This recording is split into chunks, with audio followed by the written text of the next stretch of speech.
no glory for the faint of heart. We all stars, win or lose, we don't play the part. And when the going getting tough, I get to going hard. You bring your best and you know I'ma tear them apart. We made it survival, rival. I ain't got no time for anyone who ain't put in the work that I do. You ain't heard about it, think I'm gonna remind you. I've been out here doing what I say, it's what defines you. This is our time, hands to the sky. You already know, I ain't gotta tell them why. Hands to the sky, this is our time. You already know, I ain't gotta tell them why. This is our house. Yeah, and we can't put it down. This is our house. What is up, Rundown listeners? We got some bonus content for you this week. Justin, a lot has happened in the last, 24 hours, 48 hours since we recorded this week's episode, so felt like it wouldn't be right to leave it and not say anything until next week. Before we get into it, as always, how you doing today? I'm doing good since the 2 days ago when we last did this. Right. Nothing much has changed, so doing good, man. Nothing just ready to talk about all this stuff that's happened. For sure. Nothing much has changed for your team, at least. Yeah, we're still a home couch advantage. Well, I mean, so are we. We just also don't have a head coach now. Yeah. Speaking of, let's just get right into it. Our first segment, we felt like we needed to address a lot of the head coaching changes that have happened over the last couple days. So just a quick recap of last episode. Obviously, Arthur Smith and Ron Rivera are out at the Falcons and Commanders, respectfully. Commanders, honestly, I think the future for this team is pretty bright. I mean, they've got the number 2 overall pick. They have some good pieces on offense and defense, like we said on Tuesday. And I feel like this team has a lot of upside in the future. It may take a couple of years, especially with a new coach, to kind of figure things out. But, the more I think about it, the more I really like the Jim Harbaugh route. I think as far as who they should look for, I think Jim Harbaugh should be top of the list. Well, I think he should be the top of the list for pretty much Every any program, NFL right. team, honestly. Yeah.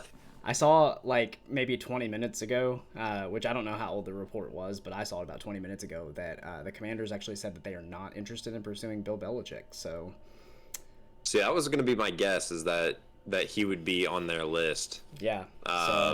Interesting. That just feels like a team that Belichick would take over, It does. But yeah, if that's not their route, I think that's probably a good thing for them, honestly. I do too. I just think that they need someone who's not going to try to take over personnel like Belichick did with New England, and I think Harbaugh could establish like a winning culture there, like he did at Michigan. If they don't go with Harbaugh, then they need a younger offensive mind, I think. Yeah, I think that would be good for them. Mm-hmm. As far as the Falcons go, it's hard. The Falcons are not what I would consider to be a good job. I mean, they do have some good offensive pieces. Obviously, they've got Bijan, they've got Drake London, Kyle Pitts. Yeah. They don't have a quarterback, although Taylor Heineke is serviceable, I think, under the right system. They're going to draft a quarterback this year. For sure. Whether that means they're moving up, I don't know what position they're drafting. I know they're inside the top 10. I want to say they're around like that 6, 7, 8 area. Mm-hmm. Like they're going to get, honestly, I think a good quarterback for them to get would be like Bo Nix, if they can go get him. Whether that means they have to move up or whatever. I think Bo Nix would be a great fit for them. If they don't get potentially Justin Fields. That's what I was about to say. Agency. That's what I was about to say. I think Justin Fields might. I think what they need a quarterback that has shown that they have an upside and they can give him weapons. They actually have a pretty solid O-line. Desmond Ridder was just kind of bad. Also, the play calling was kind of bad. I think Desmond Ridder is just going to be a career backup. Absolutely. I don't see him being a starter in this league long term. Unfortunately. Either. I don't either, and you hate it for the kid, especially him being a Cincinnati kid, but it's not meant to work out sometimes. Yeah. As far as who they should go for, I mean, Pete Carroll might be a solid fit there. Could get a coach with experience in winning who, has shown that he can build a system that works. I mean, he did that. He hid a lot of the issues with Russell Wilson, because Russell Wilson's big thing was athleticism, but he's not the best pocket passer, so Pete Carroll was able to scheme around that. I know, I think somebody like a Pete Carroll would be good there, or, obviously Harbaugh. And then the last recap, obviously Mike Vrabel. It's been real, my friend. He is out as the Tennessee Titans head coach. I know, like, all of the signs are pointing to him going to New England. I know he's got history there. I think that is that's kind of what everybody's pointing to. You know where I actually think he would be the best fit? Where's that? The Chargers. We saw him with a team that had some good weapons, a good O-line and a serviceable quarterback in Ryan Tannehill. We saw him take that team to the AFC Championship. But that team lacks toughness. Mike Vrabel is out there taking defensive reps with his offensive line. Like, he's out there pushing his offensive line off of him. I think if there's going to be a coach that can instill toughness into that team, I think Vrabel would be a great fit out there. That's one that I don't really think would happen, just because, like I said, the ties with him in New England and even like a Pittsburgh or something are bigger. But I think that would be a good fit for him. Yeah, like you said, I think New England is probably the most likely. I think it makes the most sense. Like you said, he played there. Did he coach under Belichick for a little bit? I don't know. I can't remember. I know he was I know he played there. I know he was the Texans' defensive coordinator, I think, for a bit before he became the Titans head coach. Gotcha. I know he also played there, so he has history with that team. What were you going to say? He played for Pittsburgh, too. Okay. But yeah, I just think it makes the most sense. I agree. For Vrabel. Yeah, for sure. I mean, personally, I wouldn't want the Patriots job. I think that's probably the worst job in the NFL right now. Just with the lack of talent. I know. Yeah, it's up there. So I don't know if I can think of a worse one. Yeah. Yeah. And then, obviously we move on to Wednesday. And we find out early in the morning that Pete Carroll and the Seahawks are parting ways. I think, to be honest, Pete Carroll feels like one of those things where it just felt like it was time. It's hard to see something like that come to an end with as long as he was there, the success he had, but you could tell over the last couple of years it just wasn't the same. And sometimes you just need a new chapter. I definitely think watching his outro press conference, though, he still wants to coach. Like, he looked good. He looked energetic. He looked like he wants to go coach somewhere. So I wouldn't be surprised. I know they said they were going to keep him on as an advisory role kind of thing. I would not at all be surprised to see him leave and go coach. I agree. So I guess where do you think would be a good fit for Pete Carroll? I kind of gave mine earlier. I heard somewhere that I think the Chargers would be a good spot for him, honestly. Mm-hmm. I think because he's so polarizing, I think that would be a good fit for just like the LA culture. Mm-hmm. I think he also brings that little bit of toughness and that energy that I just don't think Brandon Staley had there. I think that with LA being such a polarizing city, and you have Sean McVay, and you have Chip Kelly at UCLA, and you have who's the guy at USC? I can't think of his name. That's not Lincoln. You have that's USC's not Lincoln coach. Riley, is it? It is Lincoln Riley. Yeah, that's what I was thinking of. You have Lincoln Riley. Like, taking that would be a really good polarizing figure for the city of LA to have as one of their coaches. So I think that would be a good fit for him. For sure. No, I agree. I think that would be a good fit, and I think that I think, like I said, something like the Falcons, for the same kind of reason, he would instill a culture there. The one thing that I would say and why I think maybe something more like the Chargers would be a better fit for him is that he, kind of like Belichick, I don't think that they develop inexperienced quarterbacks very well. And he wouldn't have to do that. He wouldn't have to do that there. They have their franchise guy. That's part of the reason why I thought Washington might be the best, or that's kind of why I don't think Belichick would go somewhere like Washington or Atlanta, something like that, because I don't think he's in the business of starting over. Can you imagine if Belichick went to the Chargers? That would be... I genuinely... That would be so funny. Genuinely, no, I can't. That would be hilarious to see him go coach the Chargers. It would in be. like such a big city, like so much publicity, and he's just up there at the mic, just Justin Herbert's a good quarterback, and I'm excited for this team. Bill, hey Bill, how do you explain your defense giving up a 30-point lead? They were bad. That's all. Yep, they just weren't good. That's all I really have to say about that. Any other questions? Justin Herbert throws for 500 yards. He's up there like, well, it's not exactly rocket science. Like that's what he said about Brady when he had stitches in his thumb. He found his open receivers, and he did what he had to do. I mean, it's what quarterbacks do. Do you remember that when Brady won? I think it was like the AFC Championship game or something, and he had stitches in his thumb, and Bill goes, "Well, it's not exactly open heart surgery." Like, oh man. Speaking of the Seahawks job, though, just we were talking about Pete Carroll.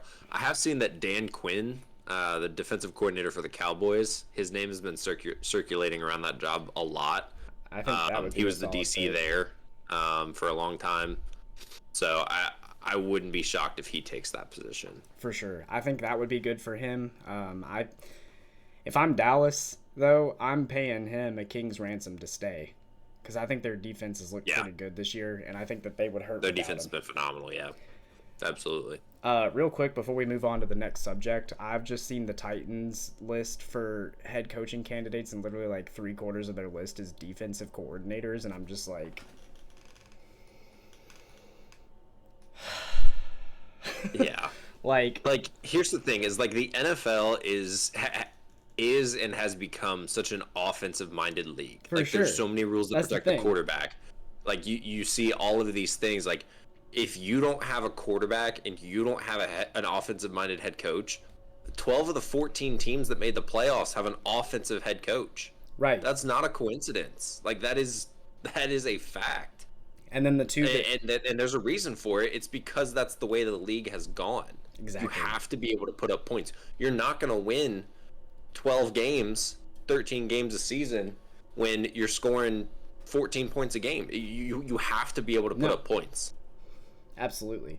The two that made the playoffs that aren't offensive coaches are Sean McDermott, who got carried by his quarterback and his defense stepping up, and then Mike Tomlin, whose name I blanked on for some reason for a second there, who got carried by his defense. And Mason Rudolph just randomly becoming Joe Montana for 2 games. We'll go to the college football landscape really quick, because this is one that I kind of saw coming. I could just kind of see it in his face, but Nick Saban is riding it off into the sunset, man. He is retiring. Me personally, that one was shocking. It was shocking, but also like, you could just kind of tell over the last couple of years, it just seemed like he wasn't quite as, he wasn't quite all in like he had been in previous years. He just seemed like he was getting a little, flat's not the word, but you know what I mean? Like, he seemed like he was kind of losing it a little bit. Well, so I think it's just he's fed up with like the transfer portal and the NIL, and he's 72. That takes a lot of energy. To be able to do a lot of the extra stuff that 10 years ago you didn't have to do when you were recruiting kids. Well, think about it. Speaking of recruiting, I mean, shoot, the transfer portal, you got to sit there and recruit the kids that are already at your school now.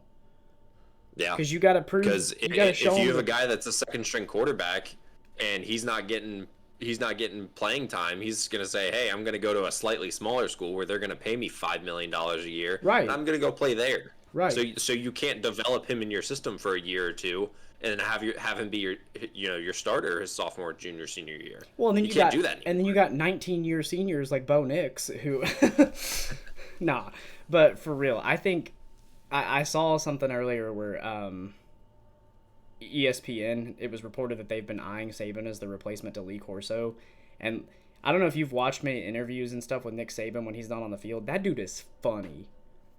Like, yeah, he is funny, and like the commercials he's got a good personality. He really does. And so I think him being on a show like ESPN or something for the next like few years, I think that's definitely a great fit for him. I really don't see him coaching anywhere else. Like, I just don't. Saban? Yeah. Yeah, I think that'd be shocking. If I'm him, I hang it up. You know, you've accomplished all there is to accomplish. Yeah, you have 7 national championships. He's the greatest college coach ever. Yeah, like there's simply nothing else he has to prove to himself or anybody else. Right. Like, just hang it up, call it a career, go out on a. I mean, I know he probably would have liked to win the national title, but making it to the college football playoff was still a feat in and of itself. My favorite. So. My favorite meme I saw was somebody said, man, Jalen Milroe really said we gonna run it back, and Nick Saban said, I'm not gonna be here. No, we ain't. We? Who is we? All right, on to Bill Belichick. It announced literally this morning that Bill Belichick and the Patriots have mutually agreed to part ways. Do you think he coaches again? I'm going to say yes, just because, you know, kind of similar to Pete Carroll, he didn't really hint at the fact that he thought he was done, and I think if this was him announcing that he was done coaching, it would have been a retirement, and not them mutually agreeing to part ways. You know why? Like that. Oh, go ahead. Like, that tells me that, you know, he still has something that he wants to do. Like, he still wants to coach, because if he didn't, he would have just said, I'm retiring. Right. So that tells me that I think he's still interested in coaching. Did you see him at his press conference after the game? I didn't. He came out like clean shaven. Like, I mean, he had like he came out clean shaven, like his hair was combed over, and he was wearing a suit and tie. Oh, wow. That told me, hey, I'm ready to go. I'm buttoned up. Like, let's talk. I want to coach your team. Like, that to me looked like an audition, or I guess an interview. You know what I mean? Like, all of his words were like, you know, I appreciate the opportunity I've had here, but I'm ready for what's next. So yeah, I agree. You know, I know we said the Chargers would be a good fit, but can I throw an idea out at you that I heard from Nick Wright earlier that, to me, the more I think about it, the more I'm like, huh. Sure. So there's a team that was dominating earlier this year, and they have just been in a tailspin the last 6 weeks. They had just got their starting quarterback hurt, and their top 2 wide receivers are hurt. Their defense couldn't stop a parked car. So if I was telling you about this team, you would assume they were bad, right? Just based off of what I just said. What if I told you that it was the Philadelphia Eagles? That's kind of who I thought you were talking about. If they lose in round 1, if they go out there and they get upset by Tampa Bay, I don't know if you fire Nick Sirianni, but, and this was Nick Wright's point, they fired Doug Peterson like right after he won a Super Bowl. Not right after, but like he won him a Super Bowl and then they fired him. You know, they moved off of Andy Reid when he was really good there. There's precedent that, I mean, Nick Sirianni could be in trouble if they go out like this, because he has shown that without Shane Steichen and without Gannon, what's it, right? Jonathan? Yeah. John Gannon, yeah. Cardinals coach. Yeah. They're old DC. He's shown As soon as you it. gave me the last name, I was like, I know it's like a J name. Yeah. I mean, look, go us, Gold Star. But he's shown that he is not the reason that they were winning all of those games. Yeah. I mean, is it crazy? Because I mean, let's think about it for a second. What did we say was Bill's problem with the Patriots? He doesn't draft well. He wouldn't be in charge of that there. He doesn't develop new quarterbacks there. Jalen Hurts already has been an MVP candidate. He wouldn't have to develop him. You know, their one weak area is defense, and that's Bill Belichick's specialty. Yeah. So, is it crazy to think that he might do that? Like if they were to I don't think so. And Nick Wright's point, and the other one is, let me ask you this. So, which one is the better coach? Nick Sirianni or Bill Belichick? Bill Belichick. If you knew Bill You'd Belichick... be silly to say Sirianni. Right. If you knew Bill Belichick was interested in that job, what's stopping you? You know what I mean? Like, especially if you don't think Sirianni's the guy, you know, a very common problem with NFL teams is like, you know, not moving off of something soon enough, right? Like Big Ben in Pittsburgh. They moved off of him about a year or two too late. So They haven't moved off of Kenny Pickett soon enough. Exactly. So, I mean, I don't think it's that crazy. The other one that I saw in kind of a similar boat is the Dallas Cowboys. I think that one's a little more far-fetched. Mostly just because I Bill think Belichick... maybe if they lose to the Packers, maybe, which I don't see that happening. No, I think... Then maybe he gets fired, but I think it would take a lot for McCarthy to get fired right now. Yeah, McCarthy, I think... McCarthy's in the hot seat if they lose before the NFC Championship, but I definitely think, like, as long as they make it to round 2, I think he's probably okay. If they lose in round 1, I mean, the only reason why I think Jerry Jones might do it is that he's not getting any younger. And he wants to win a championship, and he has the roster to do so. He has the roster to do so, and if Jerry Jones believed Bill Belichick would do it, I think he would do it. But I also agree with you that I think that one's more far-fetched, mostly just because I feel like Bill Belichick and Jerry Jones would beat each other's ass in the in the offices. Yeah. But, so I don't know. The Eagles one was one that Nick They're Wright... so old that they would forget what they're doing about 2 minutes into the fight, though. True. Jerry Jones would be like, "Why was I mad again? Who are you?" No, definitely. I feel like the Chargers is probably the most likely outcome out of Bill Belichick's free agency. But I also think it's the funniest too. It is definitely the funniest. Just because of Bill Belichick and the LA media. Dog, could you imagine? Like, I just can't imagine him in like that weather either. Like I'm always because he's always got a hoodie or like a cutoff hoodie or like a coat. Like when do you ever just see the guy wear like a t-shirt? Right. Almost never. Right. One quick thing that we left off from the Nick Saban segment, and then we'll move on to the Wildcard preview. But I've seen that Washington coach Kalen DeBoer is the favorite for the Alabama head coach. I did see that as well. You know, they thought about Dan Lanning from Oregon, and he apparently said no. And same thing with Sarkisian from Texas. Yeah. He apparently said no. Again, Steve Sarkisian. Yeah. He came from Alabama, right? Yeah. Why would you want to go follow in your old coach's footsteps?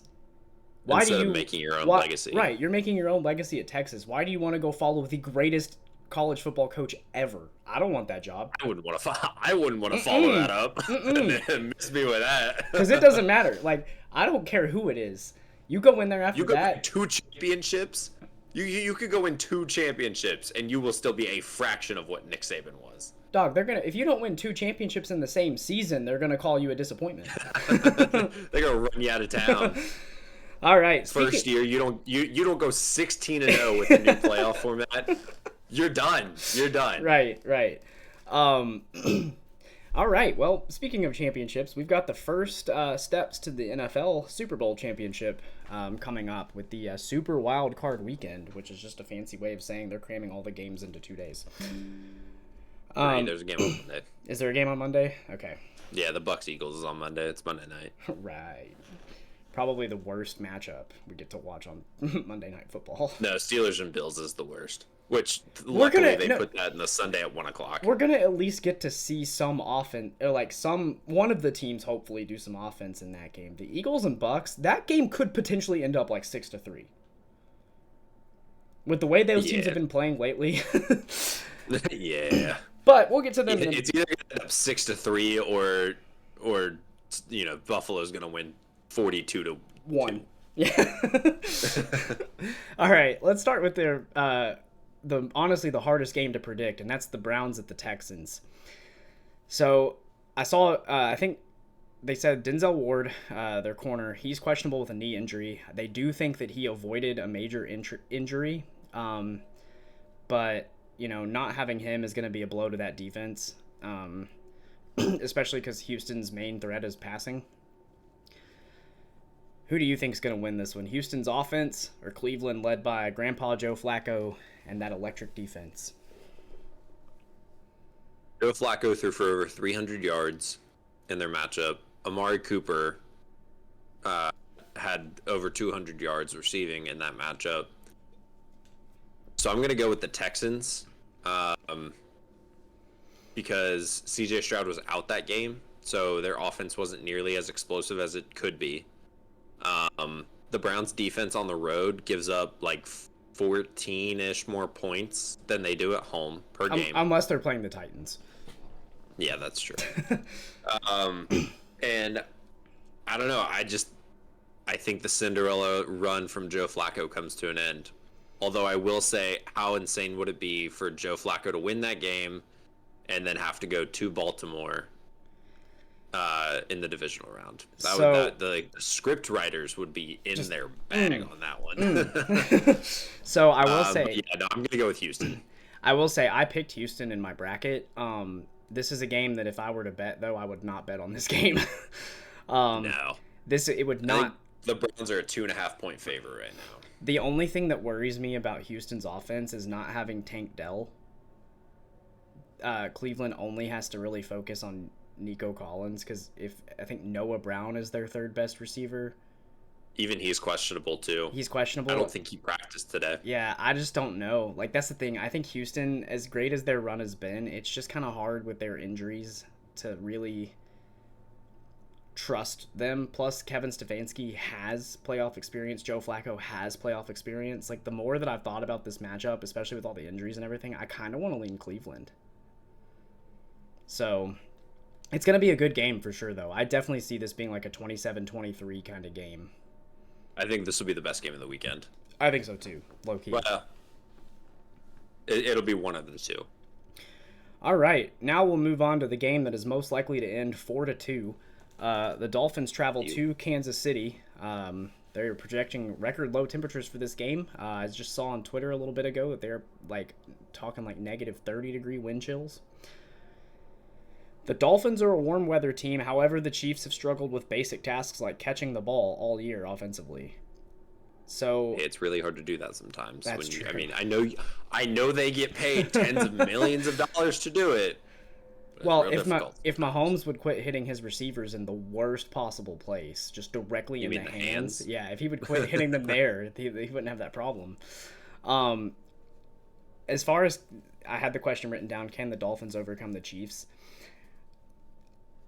I don't know, to be honest. I know I picked the Dolphins. I genuinely don't know which team is going to win this game. The fact that we're seeing I'm going to go Chiefs. Go Chiefs. The fact that we're seeing record temperature lows and everything, I just don't, I just genuinely don't know. I don't know what kind of game this is going to be. I don't know. I just don't know. I think the Chiefs have a better defense. They do. That's true. They have more experience. They're playing at home. The Dolphins are a warm weather team. I just think all signs lead to Kansas City winning this game. I don't know if I can come up with a reason to pick Miami in this game. Now, I just don't think there's anything that leans in their favor. Now, if Raheem Mostert and Devin Achane come out and run for 600 yards and 8 touchdowns, and they blow them out, maybe what it takes. Then okay, you got us. But like I said, I know I picked Miami again. But I know I picked Miami in my bracket. But again, a lot of stuff has come out since we made those brackets. So, like the weather forecast, for example. Yeah. On to the game that will not be the game of the week, I have a feeling. The Steelers at the Bills. So the Steelers' offense has looked okay under Mason Rudolph. The Steelers' defense without T.J. Watt, though, I think the Bills are going to probably run the Steelers over without T.J. Watt. That takes away all of their quarterback pressure, basically. And I don't see it. I don't know. Do you think the Steelers can pull off the upset?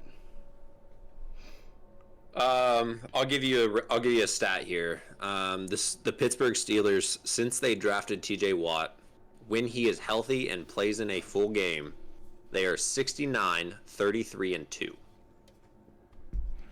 Without him, they are 1 and 10.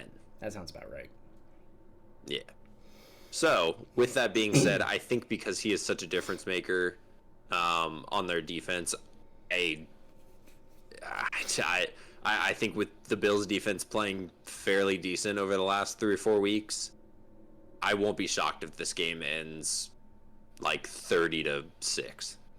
Yeah. That's why I like Bills should run away with this game. It shouldn't even be close. They should be they should be able to rest their starters come the fourth quarter. That's how big of a blowout it should be. Yeah, and I think Josh Allen, where he starts to come unraveled is whenever there's a lot of quarterback pressure, and I think this is going to be one of those games where even if they play down to their competition a little bit, I don't see it. So, on to Philly at Tampa. Tampa looked bad in their Week 18 win, and Baker's hurt. But in the same vein, Jalen Hurts, A.J. Brown, and Devontae Smith are all hurt for Philly. Is anybody playing in this game? Yeah, for real. They're all playing, but none of them are healthy. Now, I will say, I think if Baker is even 80% healthy, I think he's able to cook Philly's defense because, let's be honest, everybody cooks Philly's defense right now. You and I can go out there and cook Philly's defense? Yeah, for real. I know that there are listeners of this podcast that are Eagles fans, but it's just, I can't pick them in this game. Yeah. I don't know. It's tough. I have to lean Tampa here. I'm trying to see. They are the Eagles are actually 3-point favorites right now. I would bet Tampa to win the game. I just think that Philly's defense has looked awful these last 6 weeks, and I just don't see them being able to magically put it together in the playoffs. So yeah, I would lead Tampa here for sure. I mean, the reason too why I don't even trust Philly, even if Jalen Hurts and them do play, is like they played against the Giants and got blown off the field. Like they lost to the Cardinals. They almost lost to the Giants again. Yeah, like in 3 games that you thought, okay, these are gimmies. You have to win these to win the division. They barely beat the Giants, and then they pissed down their leg 2 straight weeks. So, you hate to see it. It's tough to choose Philly in this situation. For sure. Side note, if Baker doesn't play and you lose to Kyle Trask, I think you fire Nick Sirianni before you leave the field. I think you sell the franchise. You relocate. You wouldn't be able to show that franchise in that town again. Honestly, I think Philly fans would burn that stadium to the ground if probably. That happens. On to what I am predicting to be my favorite game of the week. I think this is going to be the most fun game. The Rams at the Lions. If Sam Laporta was healthy, I would lean Detroit. To be honest, just Detroit at home. Home team, you get an advantage. I think, if Laporta's healthy, I think I lean Detroit. But the Rams have the better quarterback in Matthew Stafford. They have the better coach in Sean McVay. They have the better receiving core. They have the better defense. And you could make an argument that they have the better running game with Kyron Williams, only because the Detroit has shown a big ineptitude to actually use Jahmyr Gibbs and David Montgomery some this year. I mean, Kyron Williams, I told you this today, he averaged more rushing yards per game than Christian McCaffrey did. He only played in 12 games, which is why he had less total yardage, but he had more yards per game than CMC did. Well, that's like because they're expecting Christian McCaffrey to be Derrick Henry and Randy Moss at the same time. So, True. I think I got to go Rams in this matchup. I mean, I know I picked them in my bracket, but I just, with the injuries and Detroit's inexperience, I just think that the moment is going to be too big for them. I mean, it's their first playoff appearance in, what, like 30 years? Something like that, yeah. Yeah, because I don't First think... home game that they've had in 30 years. Yeah. So They had a playoff game. They were a wild card team in like 2016, I think. That sounds about right, but I think they got blown. It was like fairly recent. Yeah, but I think they got blown off the field. Or maybe it was 2012. I think it was like Stafford and Calvin Johnson. They went to the playoffs, but yeah, you're right. I want to say they played the Cowboys and got blown off the field. Yeah. So yeah, I like the Rams in this matchup. I think I have to agree with you here. Like you said, I think they have more experience. They have a Super Bowl winning head coach and quarterback. And you know, I think the Lions got kind of banged up that last week, and that was kind of because, you know, Dan Campbell, there it is, played all of his starters, and, you know, Laporta got hurt, and that's what happens. Right. I think I have to lean Rams here as well. Yeah, I am glad that Sam Laporta's injury is not worse than it was, because it looked like it could have been a season ender when it first happened. So, or you know what I mean, like a significant injury. Season ender doesn't really mean much when you're in week 18, but and then on to our last game, Packers at Cowboys. This is the one where I'm like, you know, I feel like if Dallas doesn't take this seriously, Green Bay is kind of primed for an upset. They're on a little bit of a hot streak, and you know, I think their inexperience is what's going to get them. You know, just Dallas has playoff experience. Like you said on the last pod, it may not be good experience, but they still have experience. So they have experience getting their ass whooped against San Francisco a couple years in a row, but I mean, it's still experience. Yeah. You know, Dallas, when they're at their best, they should run Green Bay off the field. And like we said on Tuesday, Dallas at their best could win the Super Bowl. Oh yeah, like that's at their best, they could win the Super Bowl. Yeah. Like we said on Tuesday, though, Dallas is either going to win by like 40 points or Green Bay is going to win a close game. I just think if it's close, Dallas is going to find a way to choke the moment away, because I feel like they do that in these close games. Mike McCarthy has that track record of you know, a close game, making poor decisions, and you mean like throwing the ball we've three seen straight? before. You mean like throwing the ball 3 straight times when you have the ball with 1:50 left and Detroit doesn't have any timeouts? I also mean like running Dak Prescott straight up the middle with no timeouts and 15 seconds left and letting time run out. Yeah. Yeah. Listen, I'm gonna pick Dallas at home. But I wouldn't be shocked to find if Green Bay found a way to win if Dallas came out flat in this game. So yeah. All right. Yeah, I'm picking Dallas. I think it's hard to pick against them given the situation, but like you said, wouldn't be shocked if Green Bay, you know, wins on like a game winner. Yeah, if Green Bay wins on a game winner, like a game-winning field goal or touchdown. Yeah. Mason Crosby, like a last minute kind of thing. Mason Crosby's going to come back, and the last sound that you hear before the crowd erupts in victory for Dallas is "dong" as he hits the goalpost. Oh, dude, I can't get over that kicker that hit the microphone on the goalpost this season, and so it was just boom. It was like that's such a disrespectful noise, but cool. Well, any last thoughts for this short episode? As a Titans fan, who do you want to win the Super Bowl? Who do you want? Not who do you think? If this team won the Super Bowl, like, you know, like what team would you be the happiest to see win a Super Bowl? As a Titans fan. To be completely honest with you, I have genuinely 5 different teams that I would be happy with seeing win the Super Bowl. And then one that I would be like thankful that they won the Super Bowl, but also annoyed with. So really quickly, I'll tell you the 5 teams that like I would love to see win it. One of them is going to upset you, but it's strictly because of who their quarterback is, and that's the Browns. Just because I would love, I know, but I would just, you know what I mean. That's like though. my least. That's my least favorite team that I want to win the Super Bowl. I know, but I mean, you got to admit, Joe Flacco coming back and leading that team to a Super Bowl, that would be just such a good story. Even if you don't like the team, that would be such a good story. That's true. I would love to see the Texans just because it's such an unexpected outcome to this season, and you know, C.J. Stroud.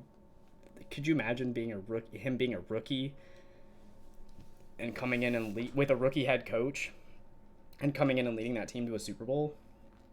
That would be nuts. Yeah. The third one is the Buffalo Bills.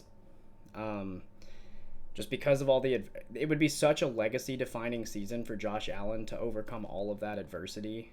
Like they just played like butt for the first part of the season. Like to figure it out, come back to the playoffs, and do that. I think it would genuinely give some evidence for him to put him in the upper echelon of quarterbacks again, because I think he's lost that some in the last few years. Fourth would be the Rams, and that's just because I genuinely I like Matt Stafford. I think he's a great dude, and that team is just a fun team to root for, you know. Yeah. And then last, and I saved my favorite one for last, that would be the Detroit Lions, because man, that fan base has been through so much, and I just feel like they deserve one, man. You know what I mean? Like, yeah. If both of our teams aren't going to be in it, the Lions have been awful. The Pistons just went on a terrible losing streak. The Tigers, I mean, it's just like they would need it, you know. Yeah. So you know, the city of Detroit, that would just do so much for their city and for their sports team, and I can't think of a more deserving fan base for a championship than the Lions. Gotcha. Yeah, I think the Lions would probably be on top of my list as well. I agree with you on the Bills, and I think the Texans would be cool too. Yeah.